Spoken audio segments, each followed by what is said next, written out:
Marston. Is that Marston?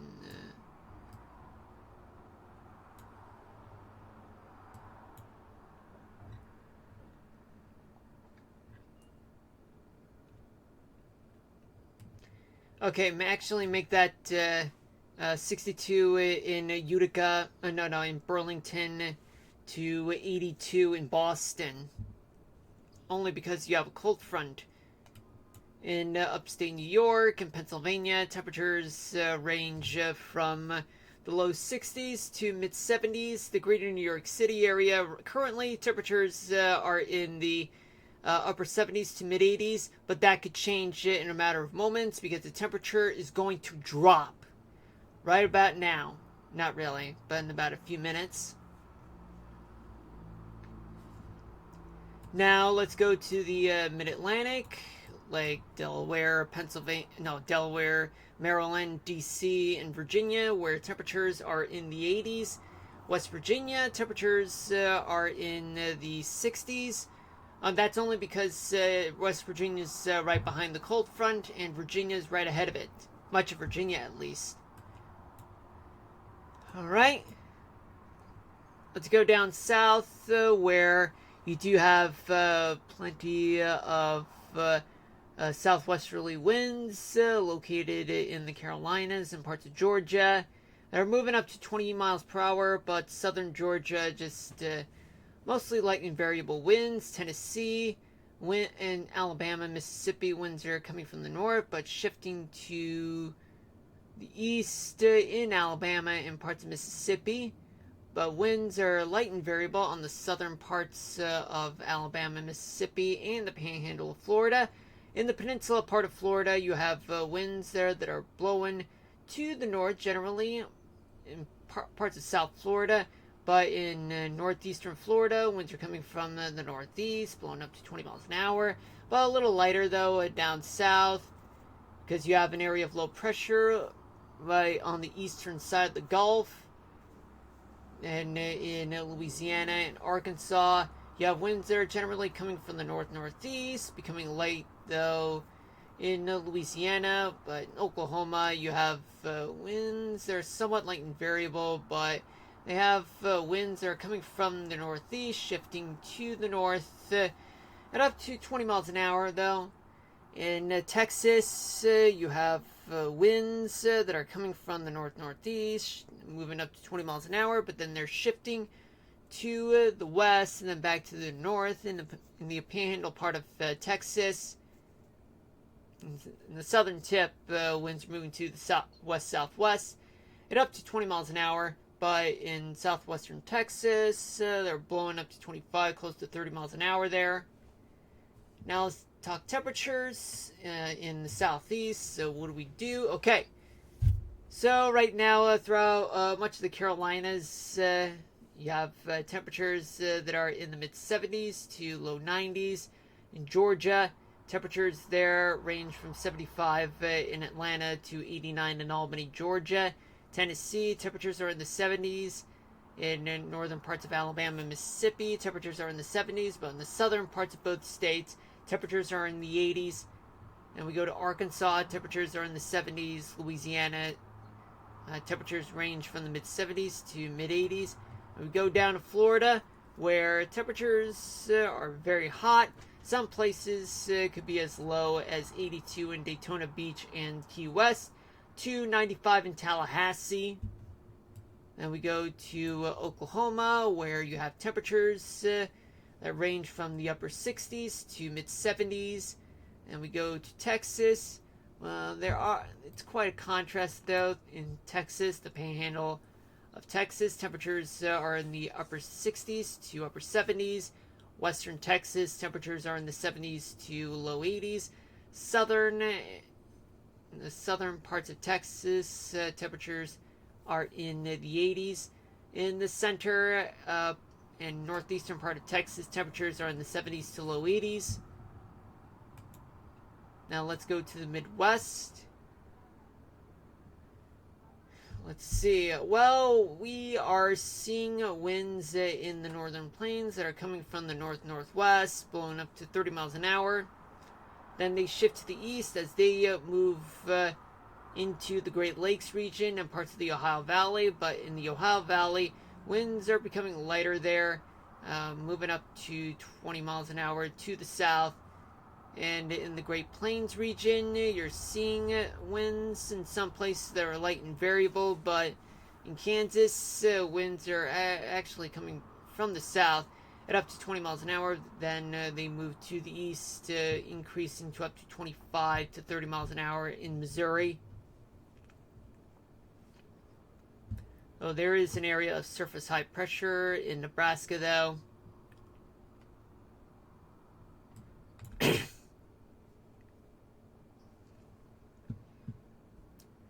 In the Ohio Valley, we do have temperatures that are in the 60s to low 70s throughout the entire Ohio Valley.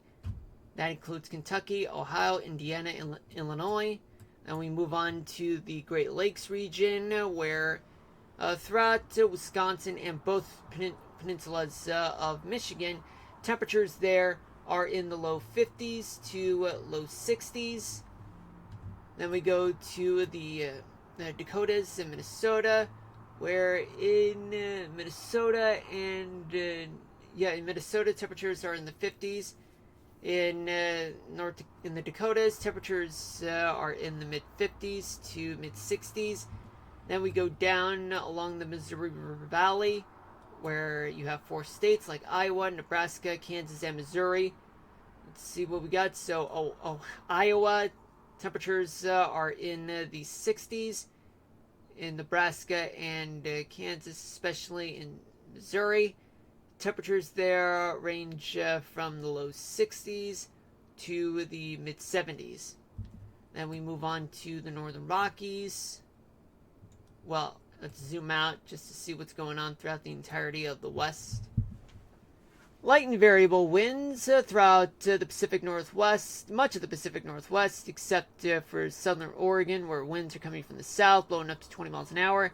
Light and variable winds throughout the Northern Rockies, though in southern Idaho, winds are coming from the south, but they're a little variable, though. The wind speeds are moving up to 30 miles an hour in some places. In Wyoming, also light and variable in some places, but wherever there's stronger wind speed, mostly it looks like it's moving to the east. They're blowing up to 25 miles per hour. Then you have the Great Basin, where winds are moving to the north at up to 25 to 30 miles per hour in some places, but a little light and variable in other places too. In Colorado and parts of Utah, winds are moving to the east at up to 25 miles per hour. Otherwise, it'll be light and variable in the desert southwest. Winds are coming from the Gulf of California, shifting to the east at up to 20 miles an hour, but along the Colorado River Valley, near Mexico, winds are moving up to 30 miles an hour there. In California, you have winds that are blowing onshore, but somewhat light and variable in some places. But in the Central Valley of California, winds are moving right towards the Sierra Nevadas, blowing up to 30 miles an hour there. In eastern Montana, you have winds that are moving to the northwest at up to 25 miles per hour. Now let's zoom in. Temperatures throughout Montana, they are in the mid 60s to mid 70s. In Idaho, you have temperatures in the northern half of the state. They are in the 60s to mid 70s.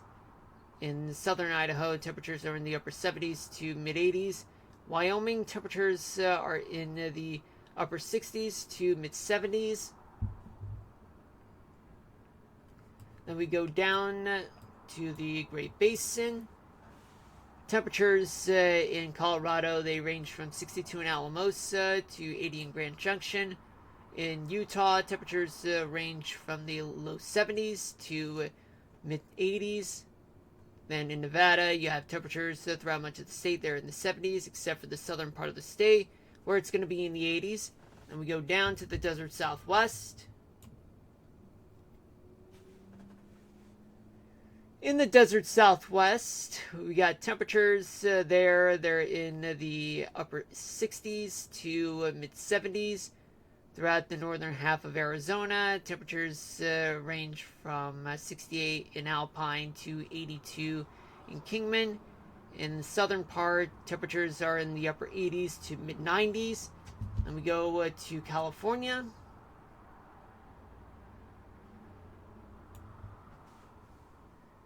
Alright, so in California, it's 61 in Eureka. 70 temperatures are in the upper 60s to mid 70s throughout the San Francisco Bay Area. 80 in LA, 75 in San Diego, 93 in Indio. Temperatures throughout the Central Valley, California, they range from the mid 70s to upper 80s. Then we go up to the Pacific Northwest, where temperatures in Oregon, they are in the 70s. In Washington State, temperatures range from 64 in Seattle to 86 in Spokane. Hold on a minute.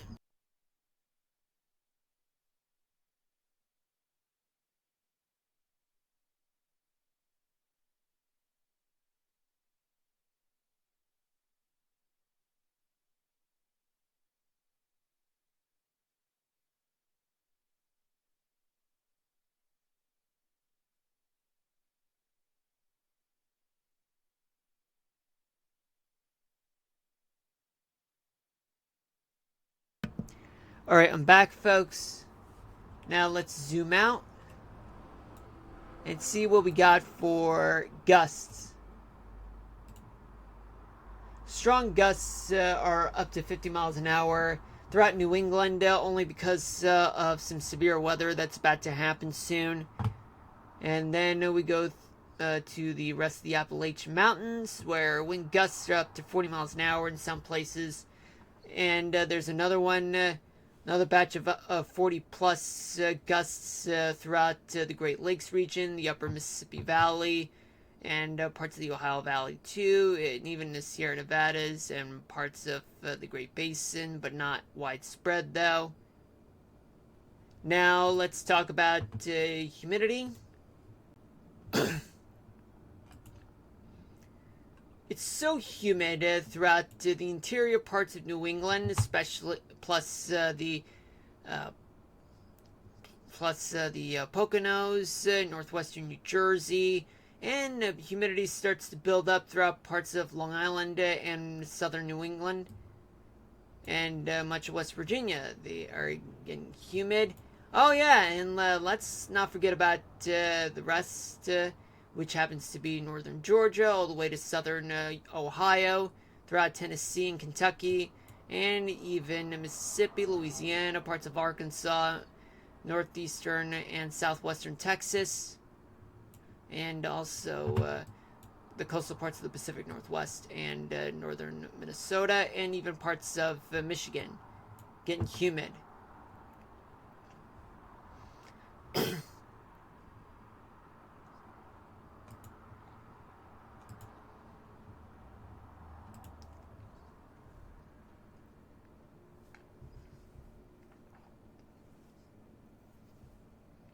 Just making sure that I didn't miss anything on my end.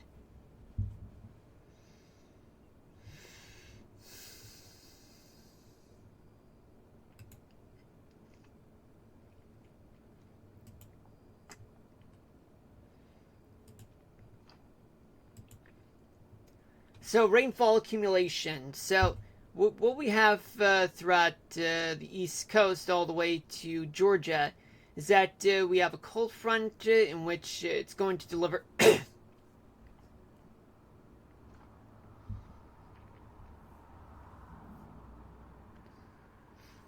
It's going to deliver about 1 to 2 inches of rain throughout the East Coast, right along the I-95 corridor, all the way to South Carolina. But in some places, there could be locally heavier amounts of rain. Florida, they're getting up to 2 inches of rain there, and parts of Texas, New Mexico, and a few places just up to an inch of rain from Colorado all the way to Idaho, and a few places in the Pacific Northwest. But and there's also one in the upper Mississippi Valley and parts of Michigan. do consult with your local officials and your local national